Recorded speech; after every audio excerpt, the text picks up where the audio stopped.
Halo, selamat siang. Nama saya Alpreni Sarira. Saya dari kelas A Perkembangan Peserta Didik. NIM saya 219112026.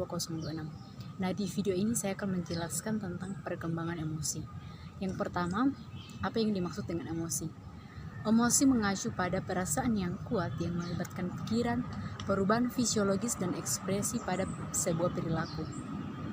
Emosi manusia dapat dikelompokkan menjadi dua kelompok, yaitu yang pertama emosi primer dan yang kedua yaitu emosi sekunder. Emosi primer adalah emosi yang utama yang dapat menimbulkan emosi sekunder. Emosi primer muncul begitu manusia dilahirkan. Emosi primer antara lain, yang pertama, gembira. Gembira merupakan emosi yang muncul ketika seseorang merasakan suasana hati yang menyenangkan. Kemudian yang kedua, perasaan sedih muncul disebabkan tidak terpenuhinya keinginan dalam diri seseorang. Kemudian yang ketiga, marah merupakan emosi yang timbul karena adanya keadaan yang muncul ketika individu telah melakukan aktivitas namun tidak menemukan halangan-halangan yang menjengkelkan dalam menyelesaikan pekerjaan tersebut. Yang keempat yaitu perasaan takut. Perasaan takut muncul ketika seseorang menghadapi sesuatu yang dapat mengancam keselamatan dirinya. Yang kedua yaitu emosi sekunder. Emosi sekunder adalah emosi yang timbul sebagai gabungan dari emosi-emosi primer yang bersifat lebih kompleks. Emosi sekunder berasal dari kesadaran dan evaluasi diri. Emosi sekunder antara lain yang pertama, perasaan malu. Perasaan malu muncul ketika seseorang merasa apa yang dilakukannya tidak pantas. Perasaan malu dapat berakibat positif maupun negatif. Kemudian yang kedua, iri hati dan dengki. Iri hati dan dengki merupakan emosi yang timbul dari rasa tidak puas seseorang terhadap apa yang dimilikinya dan merasa sakit hati terhadap apa yang dimiliki oleh orang lain. Yang ketiga yaitu ujub. Ujub adalah sikap sombong yang muncul dari perasaan kagum terhadap diri sendiri. Kemudian yang ketiga, tahapan perkembangan emosi. Perkembangan emosional dimulai dari pada usia dini.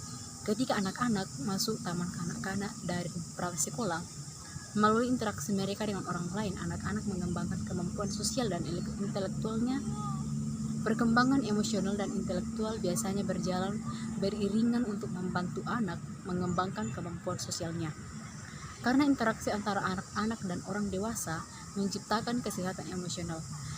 Yang kedua, dari umur 2 tahun, anak mulai menguji dirinya sendiri dengan batas-batas terhadap perilaku mereka. Ini adalah standar anak-anak terhadap perilaku yang merupakan cara yang baik untuk memulai proses perkembangan emosional.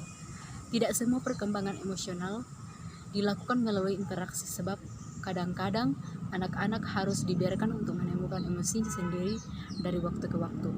Pada usia 3 tahun, anak telah semakin terampil mengatur emosinya. Anak sudah mulai paham ketika orang tuanya mengajarkan bahwa tidak boleh membanting-banting mainan ketika marah. Erikson menyatakan bahwa anak-anak yang mengalami perkembangan psikososial yang sehat pada usia ini telah berada pada tahap kemandirian atau autonomi. Kemudian yang keempat, pada usia 4-6 tahun, anak-anak juga telah memulai mampu mengenali orang lain. Kemudian yang kelima, pada usia 7-12 tahun, anak telah mampu melakukan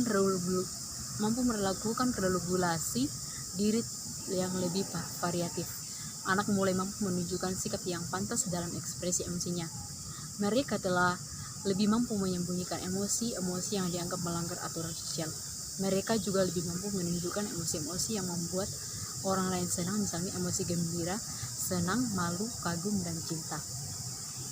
Remaja, kemudian yang keenam, remaja usia 12-18 tahun, sejalan dengan perkembangan kognitifnya, telah mampu menerjemahkan situasi sosial yang tepat untuk mengekspresikan emosinya. Jika pengaturan diri pada usia sebelumnya telah baik, Erikson menyatakan bahwa pada usia remaja, pada tahap industri dan identitas diri, mereka akan lebih pandai bersahabat dan mulai melepaskan diri dari ikatan emosi yang lebih kuat dengan orang tuanya. Kemudian yang ketujuh, yang terakhir, pada usia remaja, semua emosi primer dan sekunder telah muncul dengan pengaturan yang berbeda-beda. Remaja yang memiliki identitas diri yang baik akan menampilkan emosi-emosi primer yang sekunder sesuai dengan situasi sosial yang dihatinya. Dia tidak akan menunjukkan sikap gembira atau senang ketika keluarga atau sahabatnya ditimpa kesulitan atau musibah, demikian juga sebaliknya. Nah, itu dia adalah pembahasan atau penjelasan tentang perkembangan emosi pada anak. Sekian dari saya, terima kasih.